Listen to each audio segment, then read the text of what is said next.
And joining us now is Nicole Lamoureux, Executive Director of the National Association of Free Clinics, which sponsored the Texas Fair we told you about. Thanks for joining us. Thank you for having me. And so who shows up at a fair like yours before 5 a.m. on a Saturday trying to get free health care in Texas? Well, I think first and foremost we have to say that the Lone Star Association of Charitable Clinics and the Houston Charitable Clinics showed up, and 700 volunteers showed up first. And then second, the people who showed up there are working Americans, people who have jobs but have no health care options. We saw teachers, we saw a former WNBA player. These are the people who are coming to these free clinics. Now, one of the things people wonder about in the health care reform legislation is how much pent-up demand is there for people who currently are uninsured and actually need to get a physician's attention? And what does your experience with these clinics show us? Sure. I think what these clinics are showing you and what free clinics around the United States are showing you is that our numbers have continued to grow. In 2008, we saw 4 million people. In 2009, we are going to see 8 million people. And we do this with little to no state or federal support. And the demand is just continuing to grow and grow. Now, we've seen these clinics in other parts of the country, Los Angeles and Tennessee, for example. One of the clinics that you ran in Tennessee actually provoked an insider in the health insurance business to just say, I can't take this anymore, and he became a whistleblower. These clinics do seem to show us exactly what the need is out there. How do you connect what's going on in these clinics to what's going on in Washington, and how do you make that connect in the moment when senators are casting votes?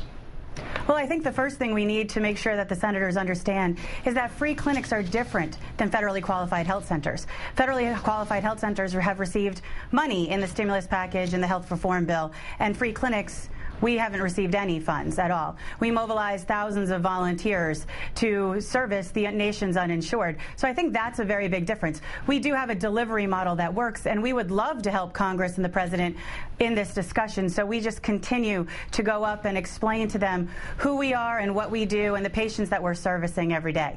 And how do you choose your locations? I mean, for example, was Texas chosen because it has the highest percentage of uninsured in the country?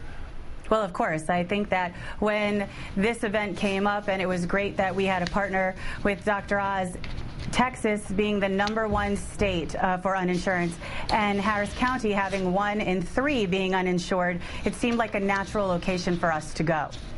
And so where do you go from here? Do you have another one of these scheduled at this point? Well, I think what Texas showed us is what free clinics do every day. That's just an enormous scale of the patients that free clinics see every day and how we can move patients along. So right now, what we're doing is concentrating on the efforts that free clinics have been doing since the 1960s. And if a single payer system were to go into effect, this would really put you out of business on free clinics if people had free access around the country. Is that the day you're looking forward to? Well, I think as long as the public action actually takes care of our patients, really what we need to make sure is that any plan that goes into place gives people access to care, and that's complete access to care. So at this point in time, we're just going to continue servicing the patients who need the service and working with Congress and see what we can do in the future. Nicole Lamoureux, Executive Director of the National Association of Free Clinics, thanks for your time tonight. Thank you very much.